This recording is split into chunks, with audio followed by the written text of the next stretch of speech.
Bukannya orang Islam atau orang Muslim juga menyembah ke Ka'bah yang notabene itu berhala, sebuah bangunan suci.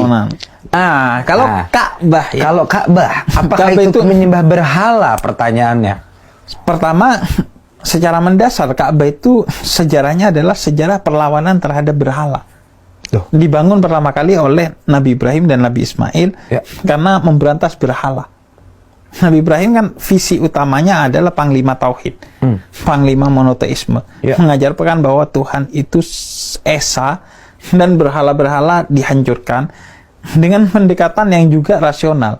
Makanya disisain satu berhalanya, kemudian kata Nabi Ibrahim, kalau berhala ini memang hebat sehingga kamu sembah, tanya aja ke berhala siapa yang tadi ngancurin berhala-berhala yang lain gitu. Itu pendekatan rasional dalam versi cerita Quran. Ka'bah itu justru perlawanan terhadap berhala. Secara filosofis gini, Ka'bah itu artinya persegi, terbuat dari batu doang, disusun membentuk persegi 4, warnanya nggak ada warna berarti, sentuhan visualisasinya juga nggak ada, cuman bentuk kotak gitu, sangat biasa saja. Pertama, untuk menunjukkan bahwa Tuhan itu nggak bisa lo visualisasikan. Jadi dia adalah yang maha tak terbatas sehingga tidak bisa dibatasi dengan visualisasi-visualisasi itu. Betul. Kemudian kok betul? Enggak betul statement dalam keyakinan saya. Dalam keyakinan saya. Saya tahu maksudnya kok. Iya. Saya kira baru beberapa episode sudah. Enggak, betul. Enggak ya. Jadi Tuhan itu maha apa? Sorry, maha tak terbatas. Maha tak terbatas. Nah, betul.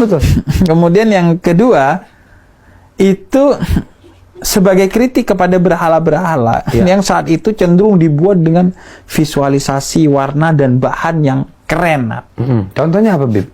Contohnya Samiri, berhala yang disembah oleh umatnya Nabi Musa yang berkhianat kepada Nabi Musa.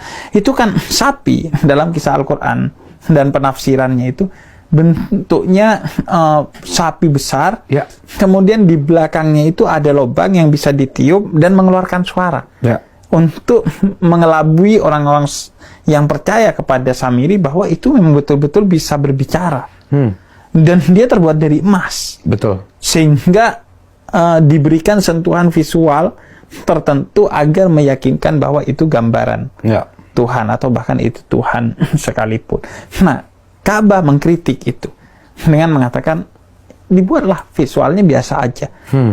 Kemudian Ka'bah yang dibuat dengan sesederhana itu dimaksudkan bahwa kalau lu pengen ngelihat Tuhan pakai mata kepala, dia gak akan pernah bisa, kata Sayyidina Ali bin Abi Thalib.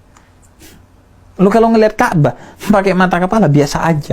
True story, ketika gua kemarin umroh, pertama gua sholat setiap hari menghadap Ka'bah, dan bahkan sajadah itu rata-rata gambarnya Ka'bah.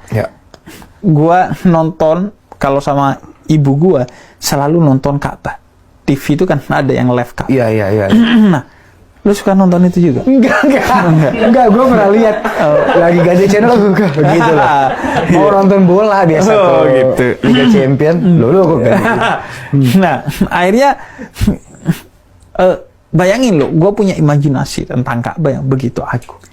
Sehingga ketika gue pertama kali melihat Ka'bah kemarin ketika umroh itu, gue kemudian menyiapkan emosi gue, spiritualitas gue, akan nangis dan lain sebagainya. Pas gue ngelihat biasa aja. Kenapa? Malah gue lebih tertarik ke Zamzam Tower. Di belakangnya itu ada Zamzam Tower, bangunan gede, megah. Malah gue ke distract ke itu. Kenapa? Karena gue ngelihat pakai mata gue. Sedangkan mata hati gue sedang buta hari itu. Kenapa? Karena gue ego. Oh, gue harus nangis nanti ngelihat Ka'bah karena Ka'bah ini tempat gue bersujud dan lain sebagainya. Tapi keesokan harinya ketika ego itu udah hilang, karena ego itu musuh utama dalam Islam, justru akhirnya gue bisa merasakan kekuatan spiritual Ka'bah. Nah itu, jadi Ka'bah kalau dilihat pakai mata kepala, apa yang istimewa? Apa? Nggak ada, makanya dia menjadi istimewa itu ketika dilihat oleh mata batin kita. Karena sebagaimana dikatakan dalam Al-Qur'an, falyabudu rabb hadzal bait.